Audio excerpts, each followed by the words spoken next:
កីឡាករកីឡាការិនី200នាក់មកពី9ប្រទេសចូលរួមជិះកង់ពីភ្នំពេញទៅសៀមរាបដើម្បីប្រមូលថវិកាជូនមន្ទីរពេទ្យកុមារអង្គរ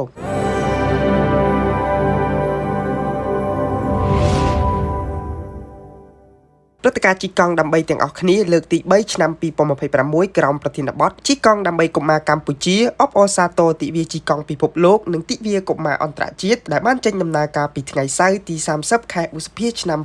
2026ក្នុងចម្ងាយ310គីឡូម៉ែត្រពីរាជធានីភ្នំពេញឆ្ពោះទៅមន្ទីរពេទ្យកុមារអង្គរខេត្តសៀមរាបក្រុមជំនួយឧបត្ថម្ភដោយសហព័ន្ធកីឡាទោចក្រយានអន្តរជាតិបានបិទបញ្ចប់ទៅដោយជោគជ័យនិងប្រកបដោយភាពសប្បាយរីករាយលោកនូចម្រើនអគ្គលេខាធិការសហព័ន្ធកីឡាទោចក្រយានកម្ពុជាបានគូបញ្ជាក់ថាចំនួនអ្នកជិះកង់ចុះឈ្មោះ180នាក់នេះប៉ុន្តែសម្រាប់អ្នកត្រៀមចុះឈ្មោះចូលរួមជិះកង់ដោយមិនបានចុះឈ្មោះសរុបដល់រហូតជាង500នាក់ដោយពួកគាត់ជិះអមដំណើរនិងជូនដំណើរតាមដងផ្លូវពីទីតាំងខេត្តរបស់ពួកគាត់ចំណែកខេត្តដែលមានអ្នកចូលរួមជិះកង់អមដំណើរច្រើនជាងគេគឺខេត្តសៀមរាបហើយក្នុងនោះថ្ងៃដដែលកីឡាករកីឡាការិនីសរុបចំនួន500នាក់លោកអគ្គលេខាធិការសង្កត់ធ្ងន់ថានេះជាឆ្នាំទី3ហើយដែលសហព័ន្ធកីឡាទោចក្រយានកម្ពុជាបានរៀបចំព្រឹត្តិការណ៍ជិះកង់បែបនេះដើម្បីសប្បុរសធម៌ដោយជិះកង់ពីភ្នំពេញទៅសៀមរាបចំពោះគោលបំណងចម្បងនៃការរៀបចំព្រឹត្តិការណ៍ជិះកង់នេះគឺធ្វើឡើងដើម្បីអបអរសាទរទិវាជិះកង់ពិភពលោកនិងទិវាកុមារអន្តរជាតិនិងជិះកង់ដើម្បីសហគមន៍ជួយរៃអង្គាសនិងគៀកោថវិកា